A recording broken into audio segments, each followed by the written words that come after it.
कि अगर घर में पति जो समझदार हो तो मकान जल्दी बन जाता है। वाह, अगर पत्नी भी समझदार हो तो ये मकान घर बन जाता है। क्या बात।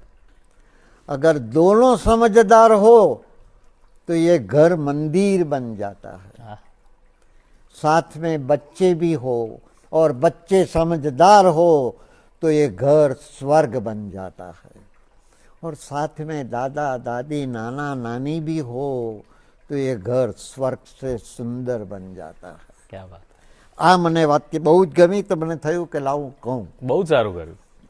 मैं स्वीकार करता हूं दोस्त, मैं स्वीकार करता हूं कि मेरी रफ्तार कम हो गई है, लेकिन रुका नहीं हूं मैं। क्या बात। कंधे पे बोझ बढ़ गया है पर झुका नहीं हूं मैं। बस ऐसे ही चलता रहूंगा, चलता रहूंगा, चलता रहूंगा, क्योंकि हंसना और हंसाना ये कोशिश है मेरी।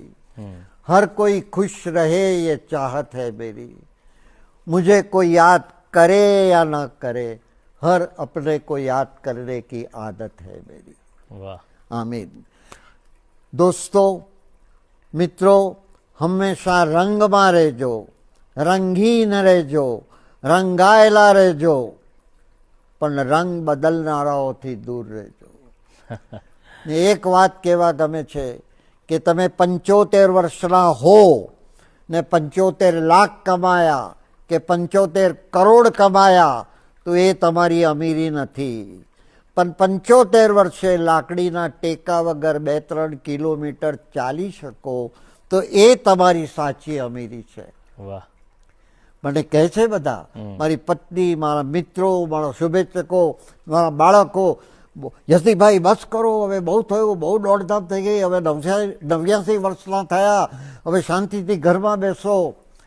શું લઈને આવ્યા અને શું લઈને જવાના કે આટલી દોડધામ કરો છો? ત્યારે હું એ લોકોને ખાસ કહું છું કે હું એક દિલ લઈને આવ્યો છું ને હજારો દિલમાં સમાઈને જવાનો છું। વાહ।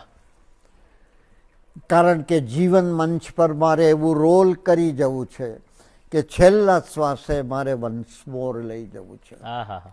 બસ આ મારો છે।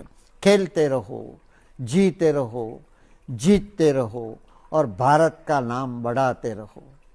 ये जिंदगी रंगमंच है दोस्तों, यहाँ सबको नाटक करना पड़ता है।